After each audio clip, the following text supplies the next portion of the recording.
l'application de l'exception et le calcul donc de l'impact que ça peut avoir sur la trésorerie. Donc c'est l'exception et ça doit être autorisé, mesuré. On n'accorde pas une exception sur les délais de paiement sans en avoir mesuré les conséquences sur le bilan et sur notre trésorerie. Alors, est-ce qu'il y a d'autres endroits où vous vouliez dire quelque chose, monsieur? Concernant le délai de paiement, c'est une équation entre le fonds de roulement et le besoin en fonds de roulement.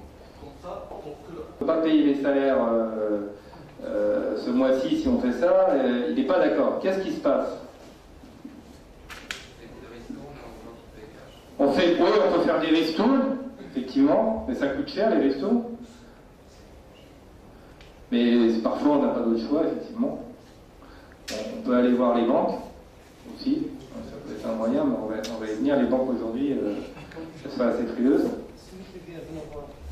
Pardon, monsieur? On peut agir dessus, mais il faut être vigilant de savoir que font nos concurrents pendant ce temps-là.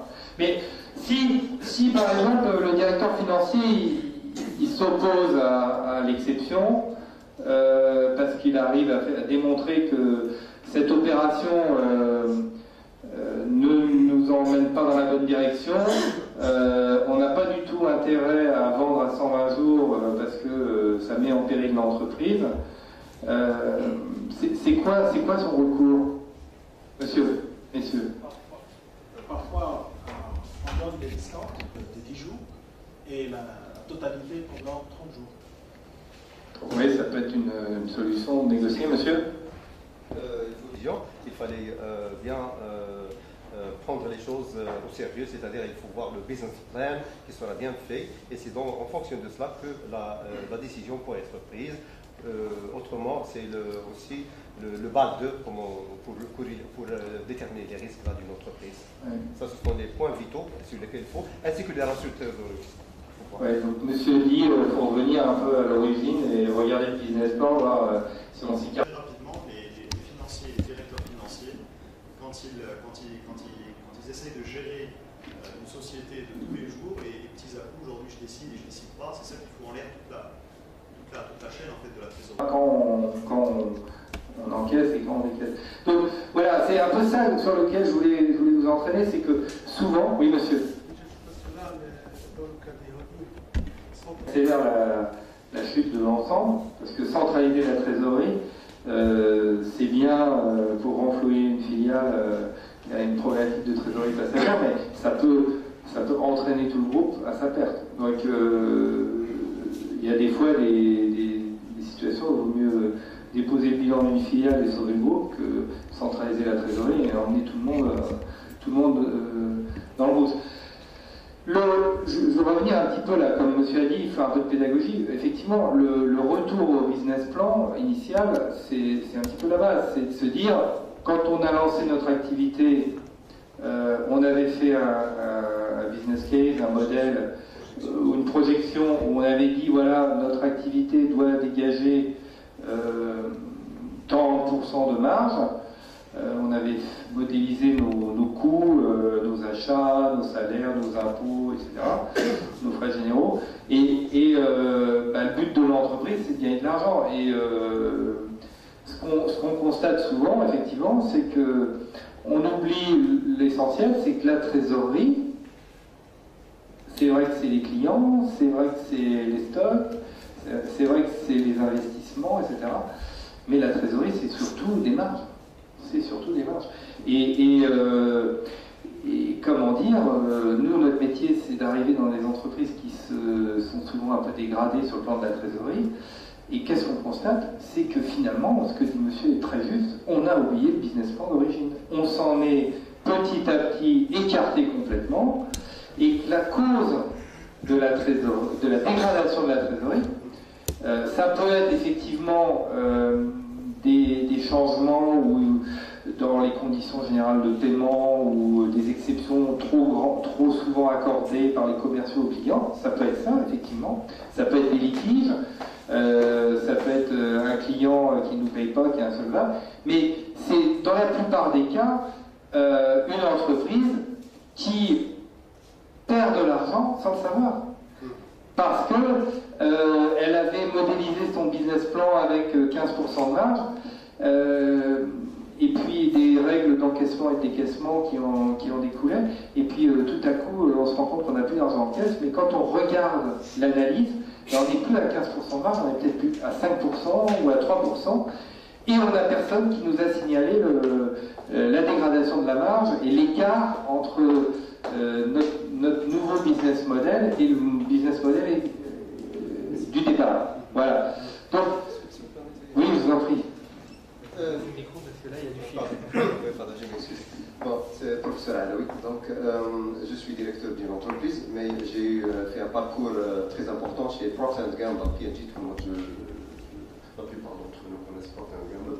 Et maintenant, enfin... Merci de votre témoignage. Alors, je voulais vous rassurer, si ça existe au Maroc, ça existe partout ailleurs. Fuite en avant, voilà, c'est ça. Et la fuite en avant, c'est une sorte de directeur financier, soit un directeur financier qui peut être très valeureux mais qui n'est pas écouté, ou soit un management hyper optimiste. Je ne sais pas si vous avez ça chez vous au Maroc, des entrepreneurs qui vous disent toujours, il y a un autre mot pour la fuite en avant, dans la bouche de l'entrepreneur, c'est la sortie par le haut. Bon, est-ce que vous avez entendu ça?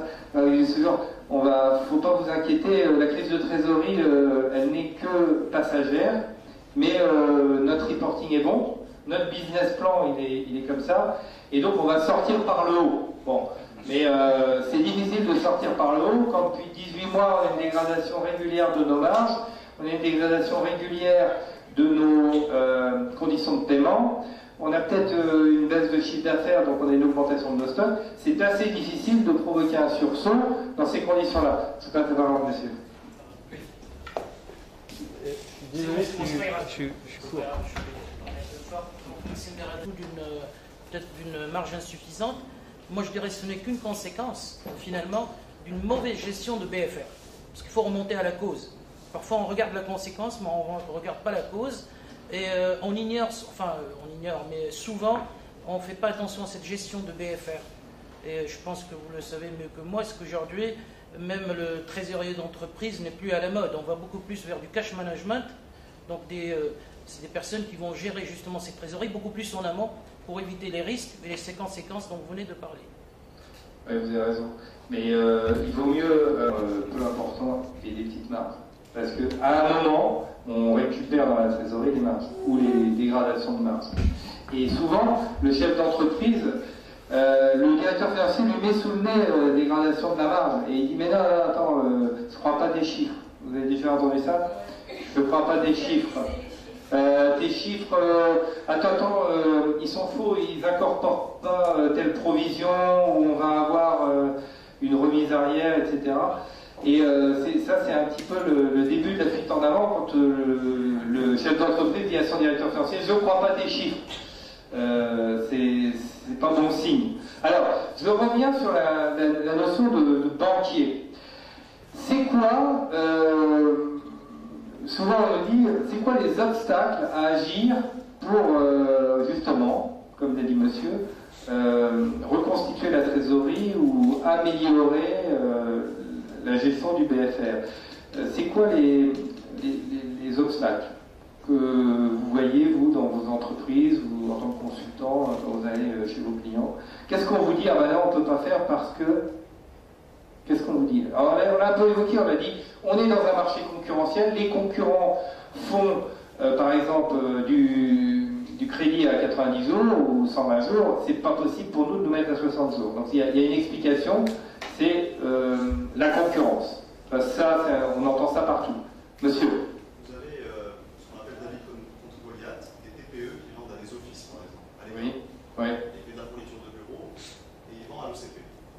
Par exemple, l'OCP, si elle paye à 120 jours, oui.